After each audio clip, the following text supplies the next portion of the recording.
ഇന്നത്തെ വേദഭാഗം അപ്പോസ്തലനായ പൗലോസ് ഗലാത്യർക്ക് എഴുതിയ ലേഖനം 3-ാം അധ്യായം 1 മുതൽ 14 വരെയുള്ള ദൈവവചനങ്ങളെ ശ്രദ്ധിപ്പിൻ. ഹാ ബുദ്ധിയില്ലാത്ത ഗലാത്യരെ, യേശുക്രിസ്തു ക്രൂശിക്കപ്പെട്ടവനായി നിങ്ങളുടെ കണ്ണിന് മുമ്പിൽ വരച്ചു കിട്ടിയിരിക്കെ നിങ്ങളെ ശൂദ്രൻ ചെയ്ത് മയക്കിയതാര്? ഞാൻ ഇതൊന്നു മാത്രം നിങ്ങളോട് ഗ്രഹിപ്പാൻ ഇച്ഛിക്കുന്നു.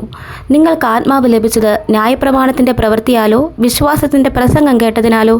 നിങ്ങൾ ഇത്ര ബുദ്ധി കെട്ടവരോ? ആത്മാവ് കൊണ്ട് ആരംഭിച്ചിട്ട് ഇപ്പോൾ ജഡം കൊണ്ടോ സമാപിക്കുന്നത്? ഇത്രയെല്ലാം വെറുതെ അനുഭവിച്ചുവോ?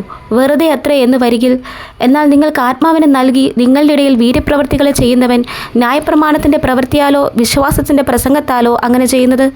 അബ്രഹാം ദൈവത്തിൽ വിശ്വസിച്ചു, അത് അവന് നീതിയായി കണക്കിട്ടു എന്നുണ്ടല്ലോ. അതുകൊണ്ട് വിശ്വാസികളത്രേ അബ്രഹാമിൻ്റെ മക്കൾ എന്നറിവിൻ.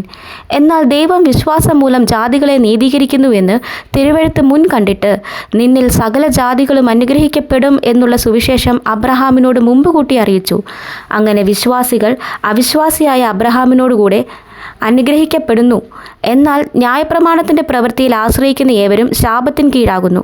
ന്യായപ്രമാണ പുസ്തകത്തിൽ എഴുതിയിരിക്കുന്നതൊക്കെയും ചെയ്യുവാൻ തക്കവണ്ണം അതിൽ നിലനിൽക്കാത്തവനെല്ലാം ശപിക്കപ്പെട്ടവനെന്ന് എഴുതിയിരിക്കുന്നുവല്ലോ. എന്നാൽ ന്യായപ്രമാണത്താൽ ആരും ദൈവസന്നിധിയിൽ നീതീകരിക്കപ്പെടുന്നില്ല എന്നത് സ്പഷ്ടം. നീതിമാൻ വിശ്വാസത്താൽ ജീവിക്കുമെന്നല്ലോ ഉള്ളത്. ന്യായപ്രമാണത്തിനോ വിശ്വാസമല്ല ആധാരമായിരിക്കുന്നത്, അത് ചെയ്യുന്നവൻ അതിനാൽ ജീവിക്കും എന്നുണ്ടല്ലോ. മരത്തിന്മേൽ തൂങ്ങുന്നവനെല്ലാം ശപിക്കപ്പെട്ടവൻ എന്ന് എഴുതിയിരിക്കുന്നത് പോലെ ക്രിസ്തു നമുക്ക് വേണ്ടി ശാപമായി തീർന്നു.